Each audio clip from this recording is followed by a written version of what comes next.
ದೇಶಾದ್ಯಂತ ತೈಲ ಮತ್ತು ಇಂಧನ ದಾಸ್ತಾನು ಸಮರ್ಪಕವಾಗಿದ್ದು ಯಾವುದೇ ಕೊರತೆ ವರದಿಯಾಗಿಲ್ಲ ಎಂದು ಪೆಟ್ರೋಲಿಯಂ ಮತ್ತು ನೈಸರ್ಗಿಕ ಅನಿಲ ಸಚಿವಾಲಯ ತಿಳಿಸಿದೆ.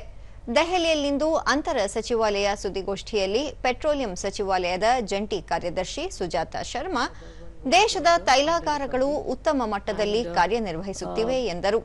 ಕಳೆದ 3 ದಿನಗಳಲ್ಲಿ ದೇಶದಲ್ಲಿ 1.5 ಕೋಟಿ ಗೃಹ ಬಳಕೆ ಎಲ್ಪಿಜಿ ಸಿಲಿಂಡರ್ ಮರುಪೂರಣಕ್ಕಾಗಿ ನೋಂದಣಿಯಾಗಿದ್ದು, ಈ ಪೈಕಿ 1.43 ಕೋಟಿ ಸಿಲಿಂಡರ್ ಪೂರೈಸಲಾಗಿದೆ.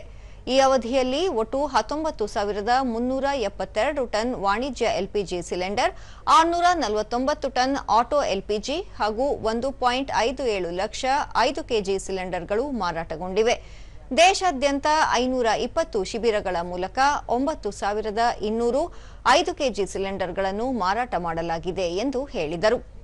ಇಂಧನ ಮತ್ತು ಎಲ್ಪಿಜಿ ಅಕ್ರಮ ದಾಸ್ತಾನು ತಡೆಯಲು ದಿಢೀರ್ ತಪಾಸಣೆ ಮತ್ತು ದಾಳಿ ಕಾರ್ಯಾಚರಣೆ ಮುಂದುವರೆಸಲಾಗಿದ್ದು, ಕಳೆದ 3 ದಿನಗಳಲ್ಲಿ 13 ಎಲ್ಪಿಜಿ ವಿತರಣಾ ಏಜೆನ್ಸಿಗಳಿಗೆ ಕಾರಣ ಕೇಳಿ ನೋಟಿಸ್ ನೀಡಲಾಗಿದೆ. 4 ಎಫ್ಐಆರ್ ದಾಖಲಿಸಲಾಗಿದ್ದು, 6 ಏಜೆನ್ಸಿಗಳಿಗೆ ದಂಡ ವಿಧಿಸಲಾಗಿದೆ. 2 ವಿತರಣಾ ಸಂಸ್ಥೆಗಳ ಪರವಾನಗಿ ರದ್ದುಪಡಿಸಲಾಗಿದೆ ಎಂದು ತಿಳಿಸಿದ್ದಾರೆ. ಇದಲ್ಲದೆ ಕಳೆದ 3 ದಿನಗಳಲ್ಲಿ 1,880 ದಾಳಿ ಕಾರ್ಯಾಚರಣೆ ನಡೆಸಲಾಗಿದ್ದು, ಅಕ್ರಮ ದಾಸ್ತಾನು ಮಾಡಲಾಗಿದ್ದ 2,900 ಲೀಟರ್ ಪೆಟ್ರೋಲ್ ಮತ್ತು 6,350 ಲೀಟರ್ ಡೀಸೆಲ್ ಜಪ್ತಿ ಮಾಡಲಾಗಿದೆ. 18 ಎಫ್ಐಆರ್ ದಾಖಲಿಸಲಾಗಿದ್ದು, 13 ಆರೋಪಿಗಳನ್ನು ಬಂಧಿಸಲಾಗಿದೆ. 409 ತೈಲ ಬಂಕ್ಗಳಿಗೆ ಕಾರಣ ಕೇಳಿ ನೋಟಿಸ್ ನೀಡಲಾಗಿದ್ದು, 19 ಸಂಸ್ಥೆಗಳಿಗೆ ದಂಡ ವಿಧಿಸಲಾಗಿದೆ. 457 ಏಜೆನ್ಸಿಗಳನ್ನು ಅಮಾನತು ಮಾಡಲಾಗಿದೆ ಎಂದು ವಿವರಿಸಿದರು. ಮಾರ್ಚ್ ತಿಂಗಳಿಂದೀಚೆಗೆ 8.82 ಲಕ್ಷ ಪಿಎನ್ಜಿ ಸಂಪರ್ಕ ಪೂರೈಕೆ ಮಾಡಲಾಗಿದ್ದು, ಹೆಚ್ಚುವರಿ 2.98 ಲಕ್ಷ ಸಂಪರ್ಕಕ್ಕೆ ಮೂಲಸೌಕರ್ಯ ಕಲ್ಪಿಸಲಾಗಿದೆ. ಈ ಮಧ್ಯೆ 8.98 ಲಕ್ಷ ನೂತನ ಪಿಎನ್ಜಿ ಗ್ರಾಹಕರು ನೋಂದಣಿಯಾಗಿದ್ದಾರೆ. 18,400 ಪಿಎನ್ಜಿ ಗ್ರಾಹಕರು ತಮ್ಮ ಎಲ್ಪಿಜಿ ಸಂಪರ್ಕ ವಾಪಸ್ ಮಾಡಿದ್ದಾರೆ ಎಂದು ತಿಳಿಸಿದರು. गाड़ी में डालने के लिए फ्यूल भी चाहिए and our oil marketing companies will make all efforts to supply the required fuel. The one other question was regarding the under recoveries on ATF. So I'm sure our oil marketing companies will take up the issue with the competent authorities.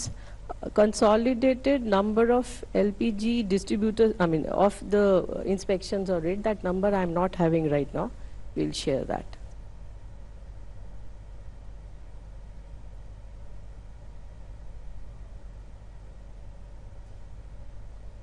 ನಾಗರಿಕ ವಿಮಾನಯಾನ ಸಚಿವಾಲಯದ ನಿರ್ದೇಶಕ ರೋಹಿತ್ ರಾಜ್ ಜಾಗತಿಕ ಸಂಕಷ್ಟ ಪರಿಸ್ಥಿತಿ ಹಿನ್ನೆಲೆಯಲ್ಲಿ ವೈಮಾನಿಕ ಸೇವೆಗಳ ಪ್ರಯಾಣ ದರ ಸುಸ್ಥಿರಗೊಳಿಸಲು ಅಗತ್ಯ ಕ್ರಮ ಕೈಗೊಳ್ಳಲಾಗಿದೆ ಎಂದರು.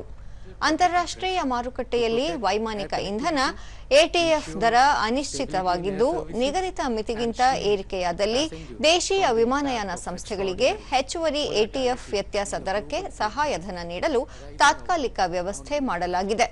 ಪಾರದರ್ಶಕ ಮಾದರಿಯಲ್ಲಿ ಹೆಚ್ಚುವರಿ ಇಂಧನ ದರವನ್ನು ತೈಲ ಮಾರುಕಟ್ಟೆ ಸಂಸ್ಥೆಗಳು ಪೂರೈಸುವ ಸೌಲಭ್ಯ ಕಲ್ಪಿಸಲಾಗಿದ್ದು, ವೈಮಾನಿಕ ಸೇವೆಯಲ್ಲಿ ಯಾವುದೇ ವ್ಯತ್ಯಯವಾಗದಂತೆ ನೋಡಿಕೊಳ್ಳಲಾಗುತ್ತಿದೆ ಎಂದು ತಿಳಿಸಿದರು. ಈ ನಿರ್ಧಾರದಿಂದ ವಿವಿಧ ನಗರಗಳು ಮತ್ತು ಸಣ್ಣ ಪಟ್ಟಣಗಳ ನಡುವಿನ ವೈಮಾನಿಕ ಸೇವೆ ಅಬಾಧಿತವಾಗಿ ಮುಂದುವರಿಯಲಿದ್ದು, ವಿವಿಧ ಕುಟುಂಬಗಳು, ವಿದ್ಯಾರ್ಥಿಗಳು, ಪ್ರವಾಸಿಗರು ಮತ್ತು ನಾಗರಿಕರಿಗೆ ಅನುಕೂಲವಾಗಲಿದೆ ಎಂದು ತಿಳಿಸಿದರು. rises above the benchmark level, that is the fixed price. Under this arrangement, the corpus will compensate OMCs, oil marketing companies, for the difference. Importantly, when the fuel price moderates, the differential amount will be recovered from oil marketing companies and returned to the Consolidated Fund of India through a transparent true-up mechanism.